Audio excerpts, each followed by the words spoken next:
Assalamu alaikum wa rahmatullahi wa barakatuh. Welcome back, and as we promised, this week we'll be covering ulcers, specifically ulcerative colitis. We have gastroenterologist will be chatting to us a little bit later on, so please post those comments and questions. Unfortunately, we won't be able to take it live, but we will forward it through to our specialist. And we always start our segment with this week's status of COVID-19 and what's happening in South Africa. So please take a look at that. And again, once again, congratulations to our winner for the Baitul Fit competition that we ran last week. And thank you so much for everybody who participated. So just in minutes, we will update you on the COVID-19 stats.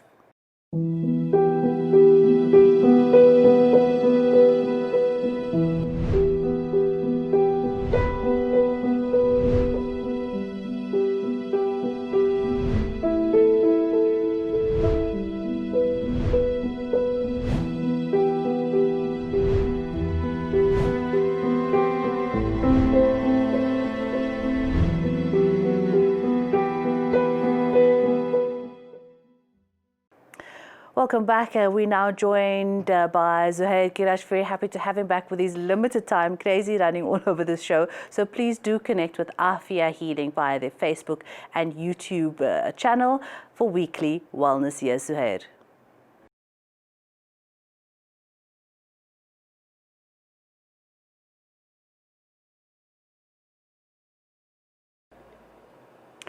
Assalamu alaikum and welcome back, Mr. Zuhair Girash, all the way from the UK. Very busy man, but busy in a good way. How are you doing, Zuhair?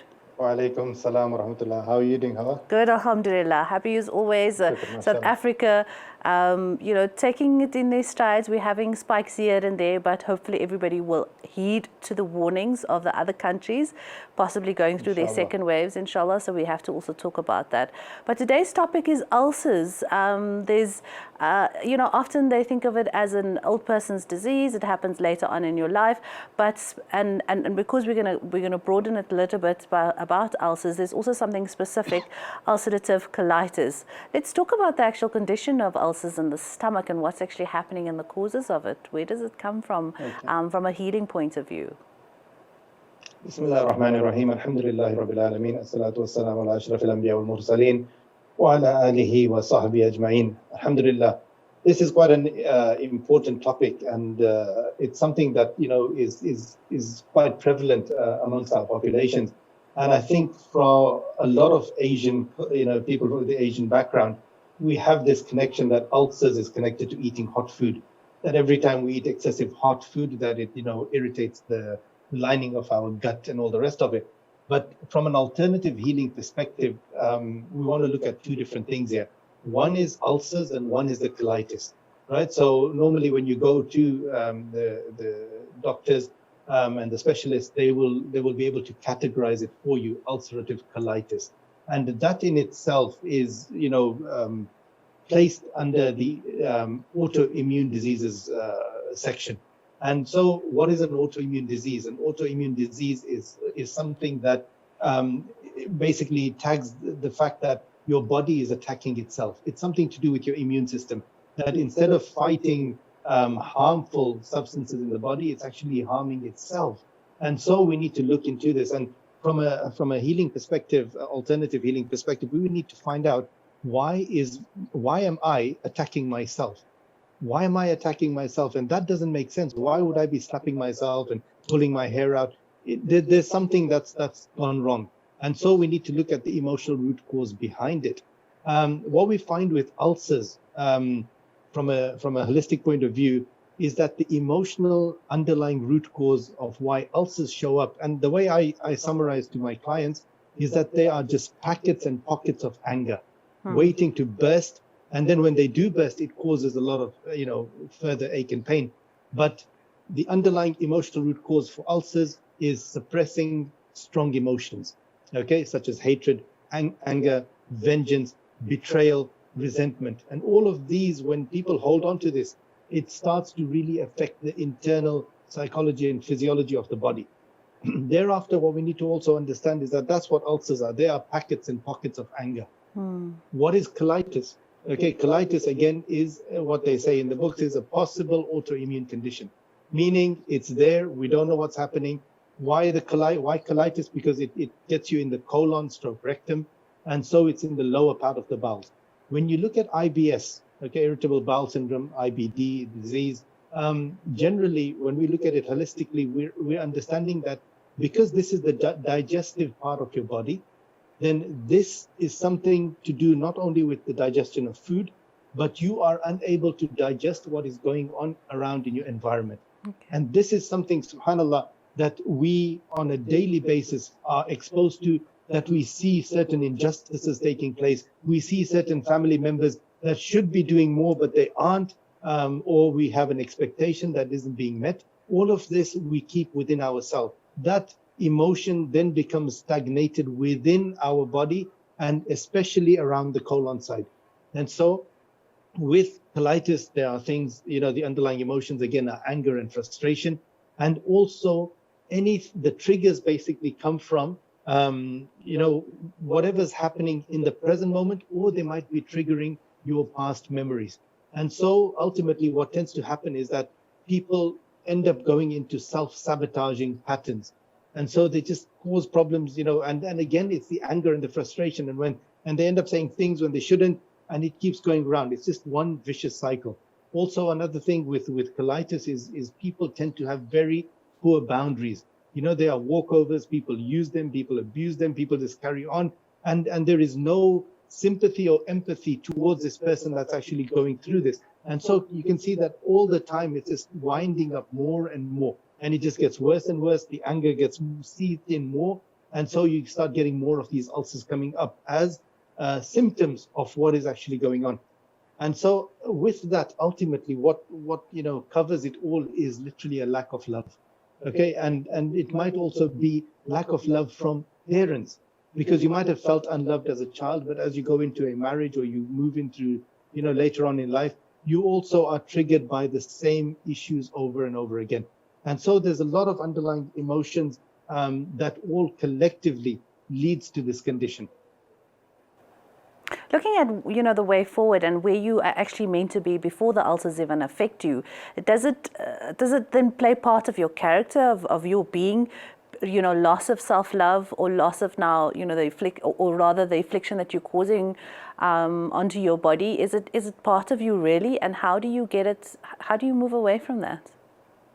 Well, I think the first thing is to understand that this condition that you have is not just physical. Just by taking medication is not going to solve the problem, but rather alongside the medication, alongside professional medical help, we also need to look at our triggers. When is it that this inflames? When is it that I'm bedridden? It was after someone said something or someone did something. Okay. And when did the attack suddenly happen? So we need to really look at this holistically, that the medication is there to dampen, down the symptoms, but why are the symptoms presenting themselves in the first place? Your body is giving you a message. And so we need to listen to that message. We need to see what is it that you feel during those times. Do you feel like, worthless? Do you feel empty? Do you feel lonely? Do you feel life is not worth living? And that usually is the basis. Life is not worth living is one of the base emotions for autoimmune diseases. Okay. When people feel like it's over, then the body says, well, if you don't want to live, then let's just start breaking you down. And it's ajib. So once we get that into our mind, inshallah, then the reversal is actually possible also. Inshallah. I want to just quickly look at the way forward and what Afia Healing has been so busy with. Quickly, could you just tell us about the deep trauma sessions that you're having, the workshops, and how people can connect with that? And this being ulcerative colitis is a possible, cause for to get out of and do a workshop like this. Just tell us quickly where people can connect and what is happening with it. Okay, yeah. So they can connect on all social media platforms, on Facebook, on Instagram, on my YouTube channel. Okay, Afia Healing. Everything is there. At the moment, I've been doing free healing sessions online for the whole month of November, every Thursday, every Sunday. And alhamdulillah, we've had over 1,000 people join. And amazing shifts. They get a taster session. They can come and join up. And then that's it. Bismillah. We look forward to, answering your questions. We give them time for Q&As. So there's a lot happening. A lot of my practitioners are also busy. And in all corners of the world, alhamdulillah. So yes, Alhamdulillah. we as an ummah need healing. We just need more like-minded people to come forward and to learn this and to be able to share it, inshallah. Absolutely, and spread that healing. Please do connect with us Ameen, ya via our WhatsApp line, and I will send you that link of Afia Healing and the free healing sessions that Zuhair Girash is offering around the world. He's based in the UK, but all corners of the world, helping our individuals suffering from stuck feelings, and one of them being colitis. Shukran so much, Zuhair. All the best till we chat again. Always a pleasure having you with us. We'll take a short break. When we come back, more on ulcerative colitis. And remember to send your comments, questions and queries through to our specialist. We'll talk to a COVID-19 survivor just after this.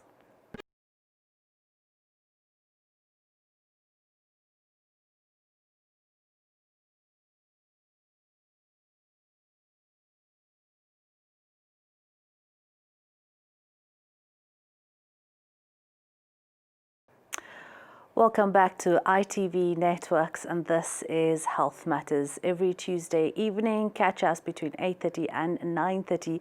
If you are watching us anywhere in the world, the corners of the world, you can tune in via itvnetworks.tv, click on live stream, and tell your friends and families to also connect with us via our Facebook, our WhatsApp line. We'll take your comments, questions and queries.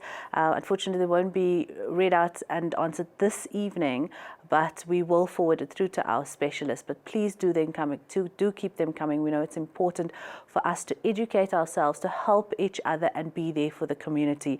We want you also to know that we're seeing a little bit of a spike, and everybody needs to play their role in social distancing. Stay at home when you need to, order your groceries if you can, reach out to others and the elderly, offer delivering services, and wear that mask. There's still lots and lots of stories going around and hearing from others that they're seeing others not wearing masks. So please, Asablef Kanala, we ask you to wear your mask and follow the necessary rules that the government has set forth. We wouldn't want our second wave to be worse than our first spike. So please, let's stand together and do this. Now, talking about COVID-19, we'll hear from our survivor, Faiza McPherson, all the way from Florida, in Johannesburg. Assalamu alaikum to you, Faiza. How are you doing?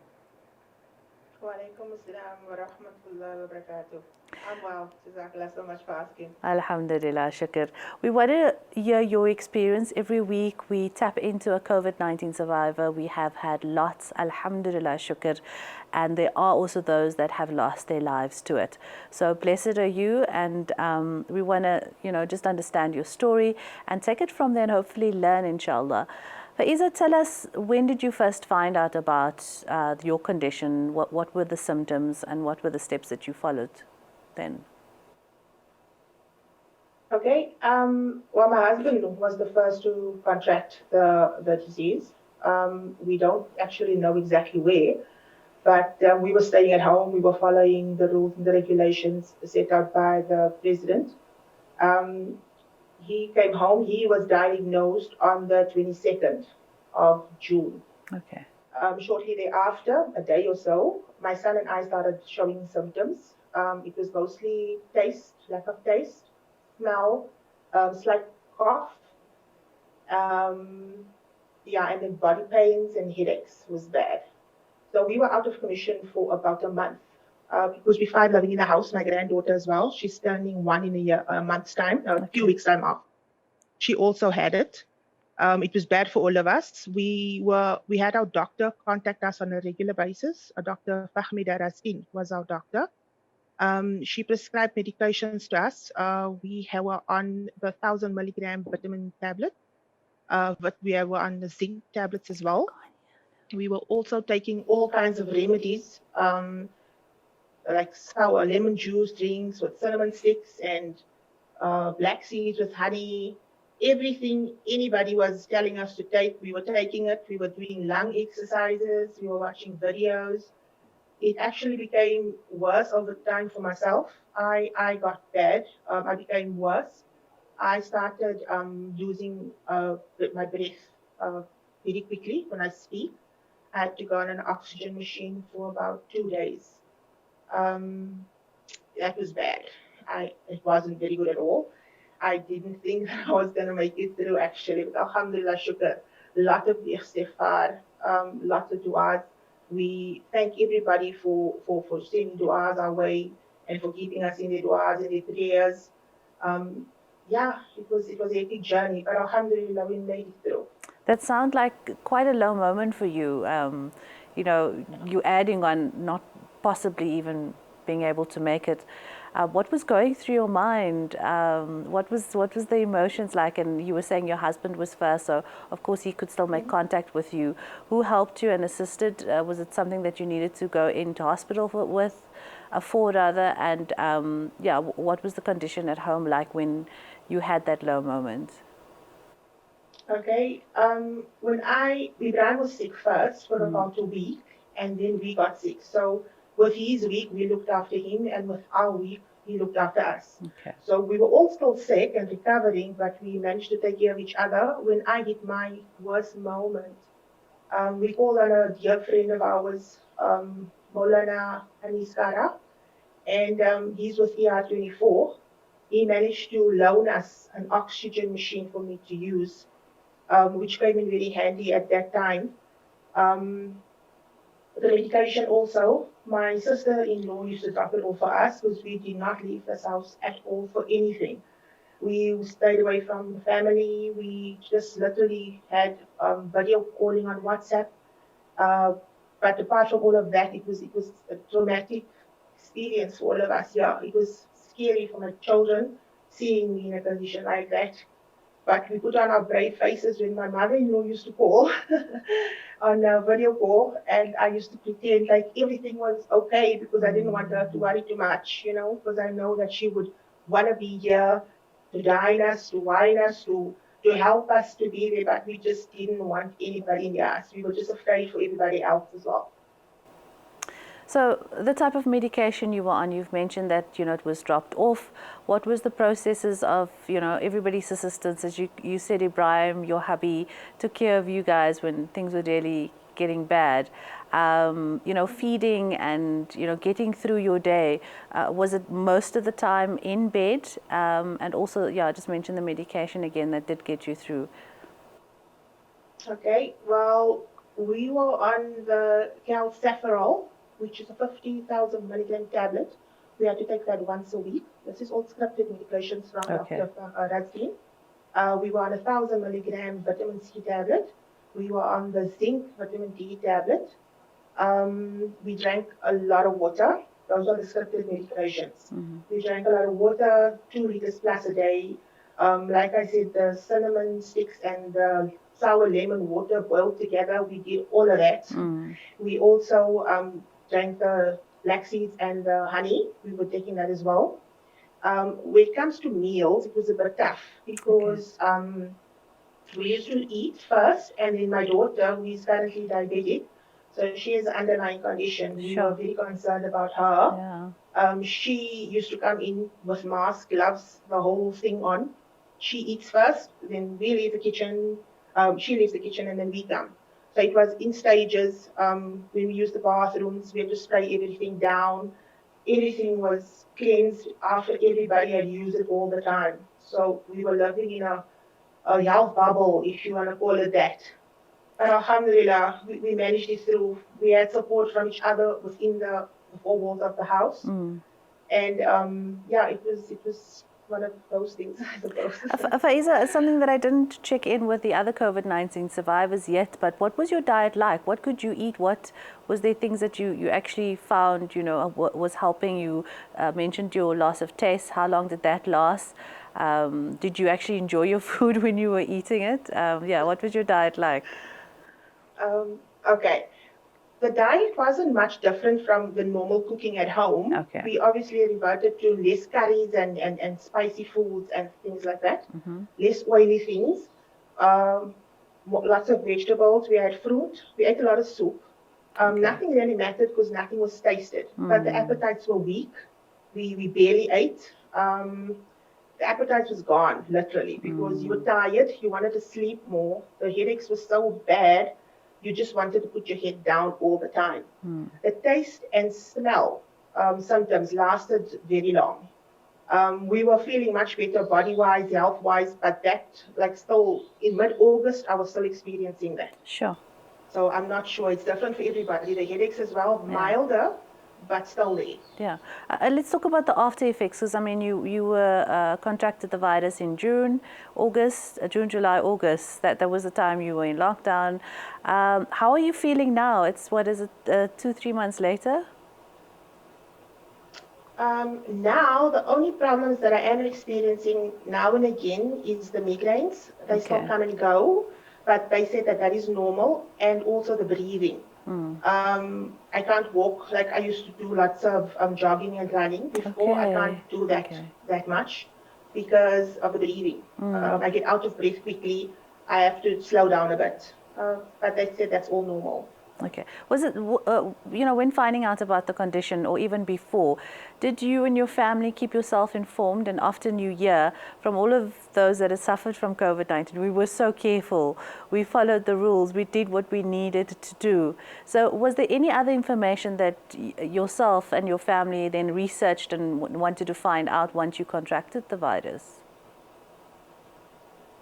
Not really. I must say, I think we were kind of informed. We followed the regulations, the procedures, stay indoors, wear your masks, sanitize. We did everything we could, and yet we contracted the COVID. So it's not to say that it's for whatever. If you have to get it, you have to get it, and you have to deal with it. Like I say, a lot of istighfar went into this. Even now, we still do a lot of charity work, a lot of sadaqah, that's what we do. And I just find that it helps a lot. It helps a lot to keep focused, to help others in the same conditions. We still deliver medications to people we know that's got COVID now. Faiza, you have a home baking business, and I'm sure that did take us, a bit of a halt when you had the lockdown. Has anything recovered since then? And also, what message do you have for those that are still thinking it's not real, this virus is just out there, but it's not going to hit me? Yes, the business took a knock, obviously. I couldn't take any orders. Even if I wanted to, I was too weak to do anything. But alhamdulillah, I started picking up after that again. My message for the people out there is to honestly just make lots of istighfar, lots of dua for the people that is in the condition of COVID. Stay indoors if you have to. Don't go out unnecessarily. Sanitize, wear your masks, and just stay safe. Jazakallah, Faiza McPherson, to sharing you and your family story with us. We hope that it has helped others and will help others in the future. This virus is not going anywhere soon, so just assure everybody that they still need to follow every rule that needs to be taken place with regards to the regulation. Faiza McPherson, to you and your family all the best. Jazakallah again for sharing your story, and assalamu alaikum. Wa alaikum salam wa rahmatullahi wa barakatuh. So every week we cover a COVID-19 survivor story, and if you'd like to share yours with us, please do contact us during office hours as well as our WhatsApp line, and we'd love to share your story and your lesson, hopefully a message to others as well. We'll come back more with ulcers and ulcerative colitis just after this.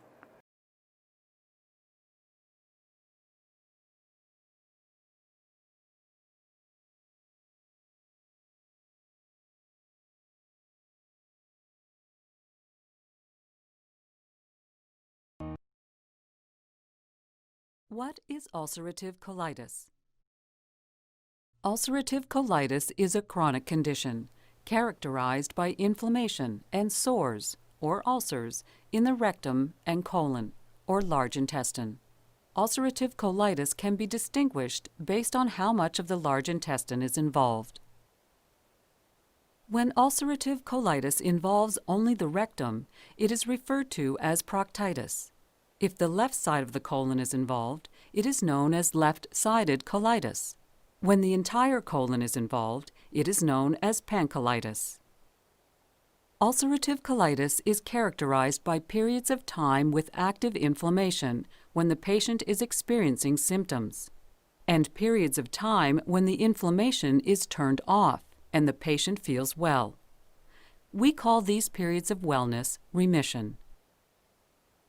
Many patients with ulcerative colitis have long periods of remission, alternating with periods of active inflammation, which are called flares. Some patients with ulcerative colitis have more severe flares than others. Assalamu alaikum, very good evening and welcome back. So let's tackle ulcerative colitis with Dr. Ismail Muller, specialist gastroenterologist practicing out here in Sunning Hill in Johannesburg. Assalamu alaikum to you, Dr. Muller. Welcome to ITV. Wa alaikum salam. Thank you so much for the kind invitation.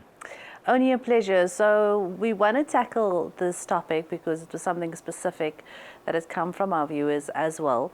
And just watching that video, could you just give us a brief of what was explained in there? So the animation is actually an excellent animation, really succinctly describing what's happening. So ulcerative colitis is an autoimmune condition of the colon, which is characterized by inflammation of the colon. And patients present with the following symptoms. They present with rectal bleeding, frequency of stool, fevers, and some weight loss. And generally the duration of before patients come to see us as gastroenterologists is somewhere between 6 weeks and a few months, generally speaking. It's a disease that's becoming much more common. Like we are seeing a definite change in the demographics of the disease. And we are seeing many more young patients in their teens and 20s coming to see us with this disease.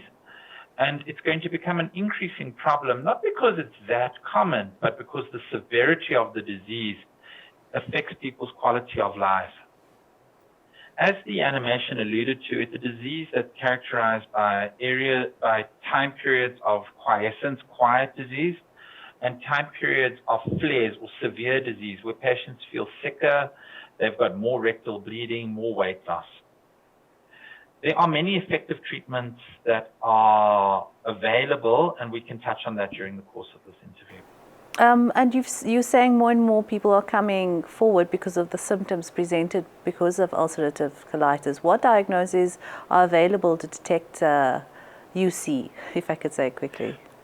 Yeah, the two major diagnostic things that you would need are a colonoscopy, because that would help to identify the disease itself. And that's a procedure that's done under sedation in either a room or theater-based setting, whereby patients are put to sleep and a long flexible camera is inserted via the rectum to look at the entire colon and take the appropriate samples and send the samples off to the laboratory to confirm the diagnosis. Some patients go for pre-screening and pre-colonoscopy workup, and then they would go for imaging, including an abdominal sonar or a CAT scan of the abdomen. And the occasional patient may go for some stool sample thing. But generally, that's not that common in my experience. This does sound like quite a painful condition to have, and being an autoimmune disease, how does one cope with that on a day-to-day basis? I think that's probably the single most important question you're going to ask today. This is a disease without treatment that will lead to substantial reduction in quality of life for patients who suffer from ulcerative colitis. You know, we've got a number of young patients who've been suffering with this disease that have been treated elsewhere or come to me for second, third opinions, where they've been undertreated, undermanaged. Their quality of life is destroyed. They don't sleep, they wake up at night, they pass stool, the women become anemic, the men become anemic. And then they have this frequency of stool. It affects their social life, the inability to go out, go to do simple things like go to the restaurant or go to watch the cricket or to the rugby or to the movies. You know, so it affects their social life, and people can become quite anxious and quite withdrawn in these situations. And what we try to do as gastroenterologists, myself and the many members of my fraternity, is we try and give people back their quality of lives. I think that's the first issue. The second issue is about screening for complications. Ulcerative colitis is not in all patients a benign disease. It's a disease that can give patients a predilection towards cancer of the colon if they've got disease that's been going on for a long period of time, more than 5 to 10 years. And in light of that, it's really important that we get to a diagnosis reasonably quickly so we can treat patients and thus prevent them from requiring surgery for cancers or severe disease. If we could look at some of the causes that does lead up to ulcerative colitis, and understanding that the young is also affected by it? So the major related issue is that this is a genetic condition. Okay. And it's a genetic autoimmune condition. We cannot predict who is going to get ulcerative colitis. The one thing we do know is that if you've got an affected parent with ulcerative colitis, the risk of each child is approximately 10% to develop either ulcerative colitis or its cousin disease, Crohn's disease. And that's been shown in multiple global centers right through the world. So what we recommend is that if there are parents who have ulcerative colitis, if the children present with any of the symptoms, frequency of stool, diarrhea, rectal bleeding, bowel symptoms, GIT symptoms, we would recommend screening the children for ulcerative colitis and its cousin disease, Crohn's disease. Let's talk about the quality of life and how the specialists can improve the treatment of these patients. I think that's, to me, why I'm so passionate about this disease, is that 50% of patients with ulcerative colitis, if you treat them well, can live completely normal lives with a very small burden of medication long term. They need limited. So I've got a number of patients who are just on intermittent therapy and another number of patients who are on simple treatment, single drugs, and they actually do well, and their quality of lives are normal. The problem lies is that there's a significant minority of patients who have much more severe disease. And those are the patients who are chronically ill. They're the ones that get cancer. They're the ones that require surgery. They are the ones that on occasion have required colostomies for emergency bleeding and emergency perforation of the colon. And so we really try to mitigate that and try to reduce that risk going forward. And the way you do that is through monitoring and escalation of drug treatment. And so I think it's really critical that we try and treat patients appropriately and diagnose patients early to prevent the complications going forward. Let's understand the specialist or possibly even the team that does help and assist patients with ulcerative colitis. That's an excellent question. So the care of a patient with inflammatory bowel disease, ulcerative colitis, and Crohn's disease is driven by the relationship between the patient and the doctor. That's the first bit. The second bit is the patient needs to be informed. So as my standard of care, we give patients extensive literature about the condition, about the do's and the don'ts, what causes flares, what doesn't, what makes them better. Nurse-based educators are really good. In my own practice, I have a really well-trained nurse, and she's gone through this journey with us through private practice, who helps counsel patients about medication compliance. Our society have got an annual patient day that's attached to our professional meeting, where we try and call our patients to come to the patient support meeting. And then the other thing also is that you get special circumstances for patients, women who want to fall pregnant. So it's very important that because this is a disease of young people, and young women will want to have families, and we would need to go and liaise with our obstetrician gynecology colleagues to try and really get patients into remission prior to falling pregnant. Okay. And that's a big issue, and that's a big issue for young women, especially in our practice. So is it quite a real concern for women wanting to fall pregnant and suffering from ulcerative colitis? Yeah. I think what the important thing is that if women do wish to fall pregnant, ideally we have to try and optimize their treatment prior to falling pregnant.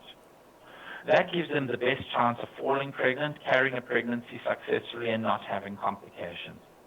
Furthermore, it predisposes them so that they don't have medication-induced side effects. Like, I will make decisions in conjunction with my patients to try and change or alter their medication regimen that will put them at less risk towards complications of medication going forward. We need to take a short break. We'll continue with gastroenterologist Dr. Ismail Muller, and your comments and questions are actually what makes the show, so please do keep them coming, but more just after this.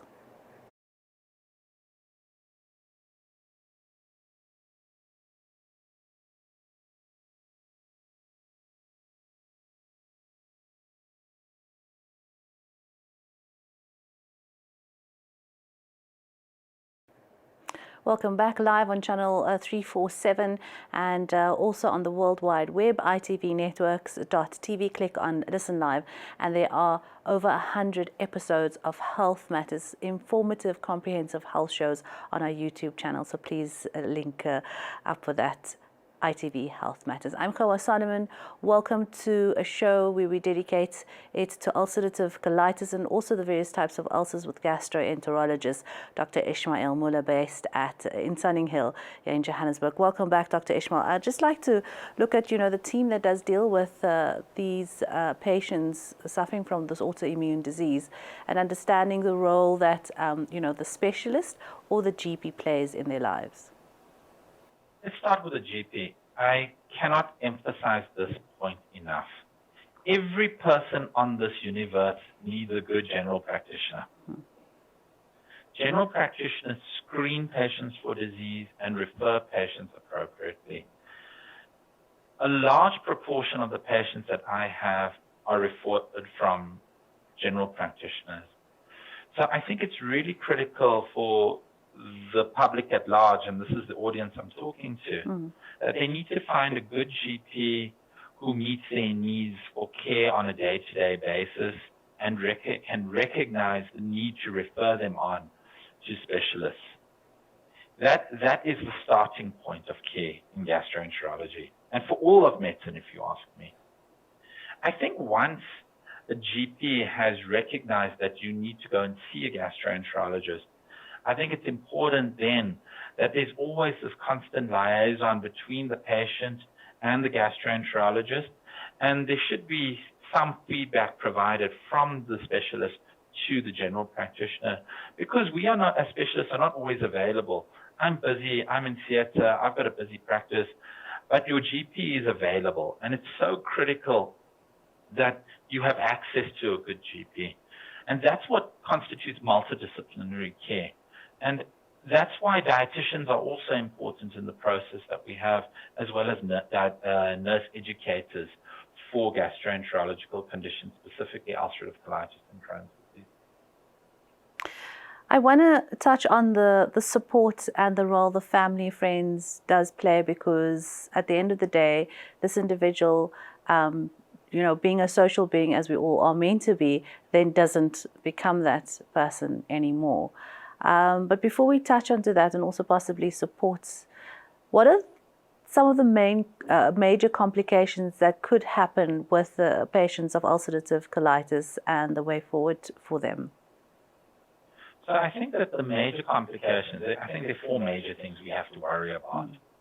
The first one is when the patient comes, how severe is the patient's disease initially? That's the first thing, their presenting complaint.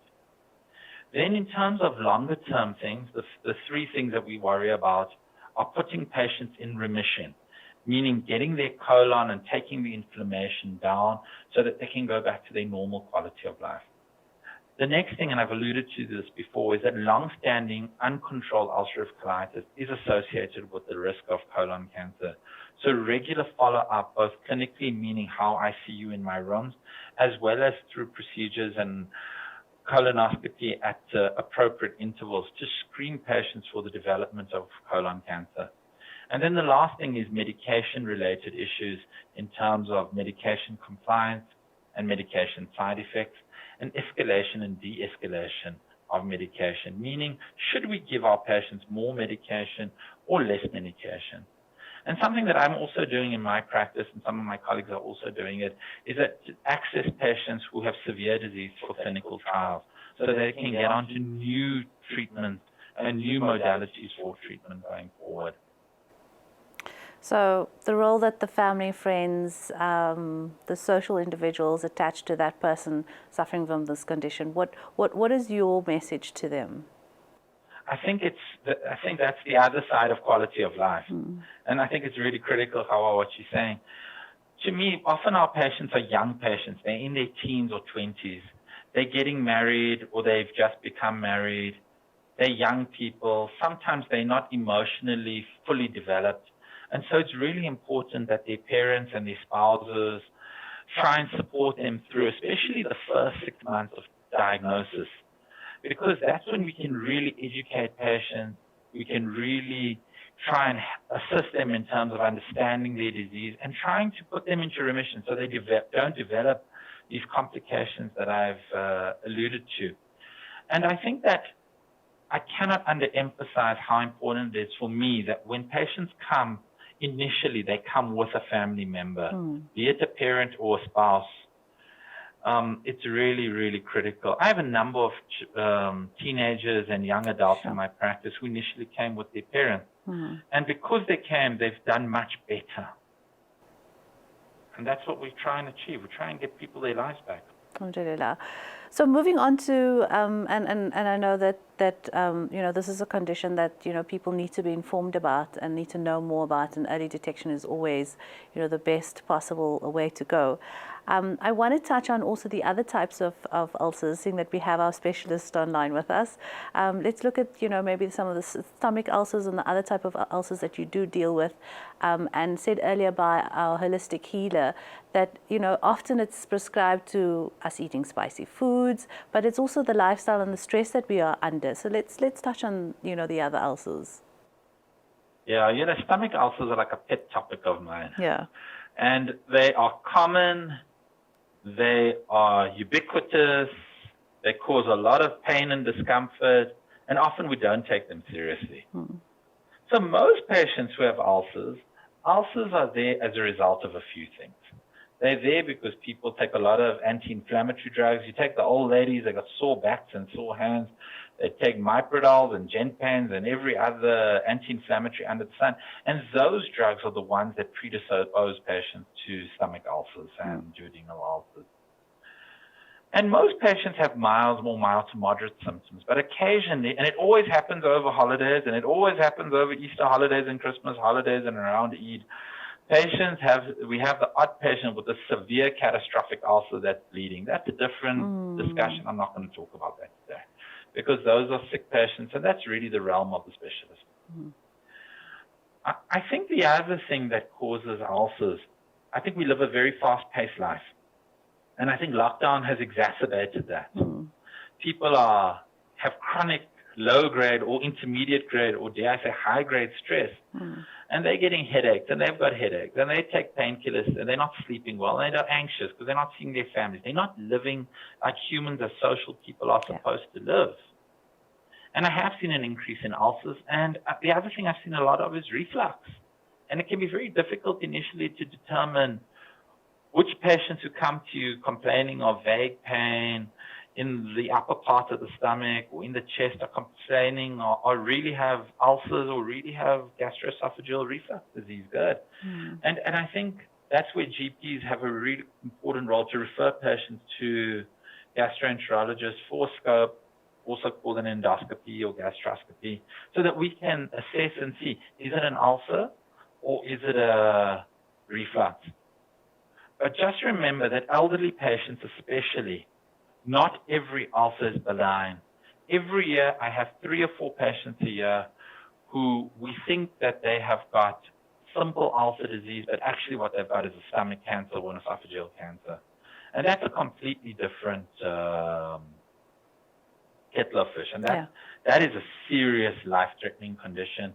All cancers of the GIT system require surgery, chemotherapy, radiation, and have complicated treatment modalities.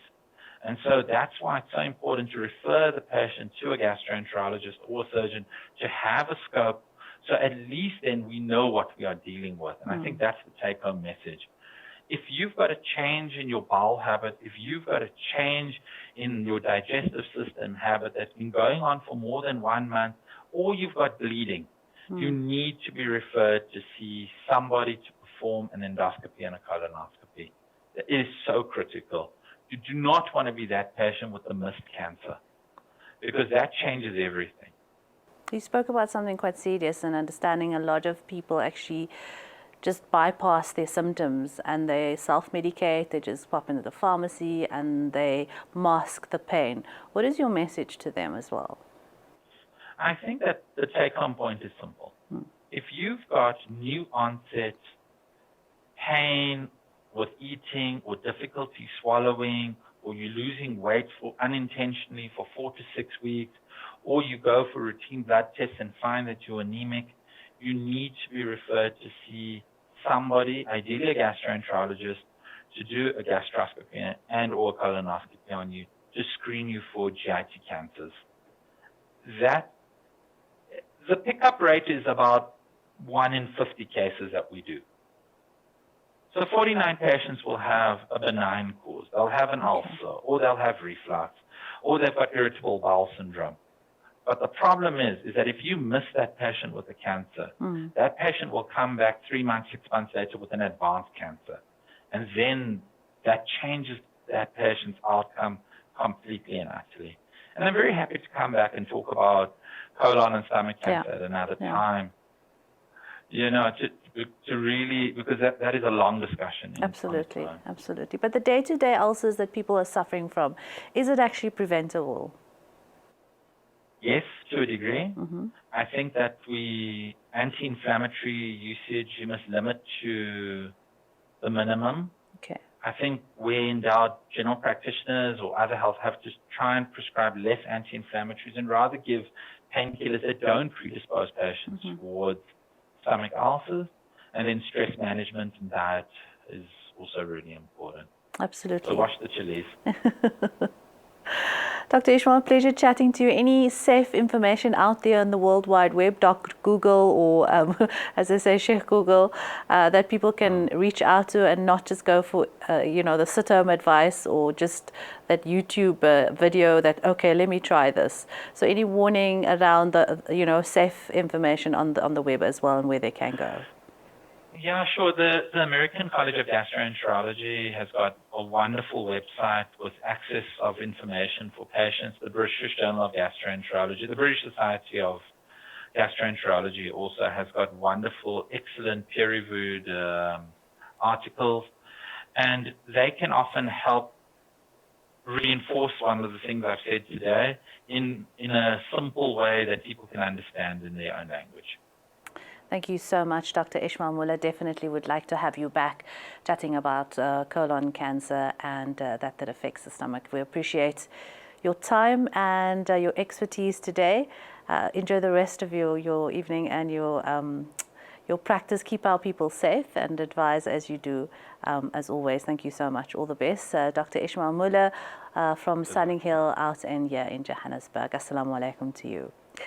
Gastroenterologist, specialist, if you've got any comments and questions, please do keep them coming on our WhatsApp line. Remember, our new landline for ITV is 0100 545735. Please save and connect that number, 0100 545735. That number you can use to contact us during office hours. But for now, from myself and our team here in Johannesburg, wassalamu alaikum and goodbye.